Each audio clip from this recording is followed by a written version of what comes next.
Un épisode de canicule frappe à nouveau la France ces derniers jours, avec des records de forte chaleur ce mardi 18 juillet. Patrick Pelloux dévoile comment savoir si l'on est hydraté.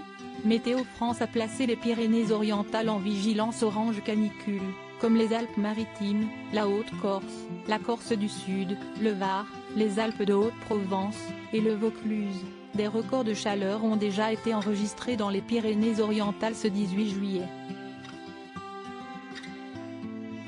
En cette journée écrasante de chaleur pour certains de nos voisins français, Patrick Pelloux a donné une technique pour vérifier si l'on est bien hydraté. Visage emblématique des médecins de France, Patrick Pelloux a commencé à faire parler de lui en 2003 lorsqu'il attire l'attention des médias et des Français sur les conséquences de la canicule dans les services hospitaliers. Une canicule qui frappe de nouveau ces derniers jours.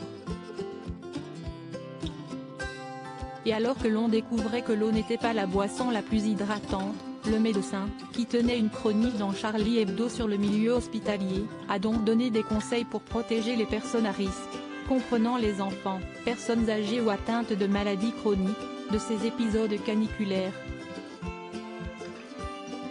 Alors comment savoir si l'on est assez hydraté? Pour les enfants et les personnages âgés, Patrick Pelloux estime que l'indicateur, si est-il l'urine. Si vous pissez bien, si est-il que ça va, a-t-il fait savoir sur le plateau de BFM TV ce jour. Pour se protéger de la canicule, rien de plus simple, premièrement pensez à bien s'hydrater. Au sujet des vérifications possibles, il a continué auprès de nos confrères, l'hydratation se mesure à la diurèse, la quantité d'urine éliminée pendant un nombre d'heures donné. En médecine, si est-il comme ça qu'on sait, pour les parents et les jeunes enfants, si vous changez la couche du bébé et qu'elle est sèche, il faut se poser la question et réhydrater tout de suite le bébé. Si est-il la même chose pour les personnes âgées, a-t-il fait savoir. Il s'agit donc de vérifier si celles-ci vont assez régulièrement aux toilettes.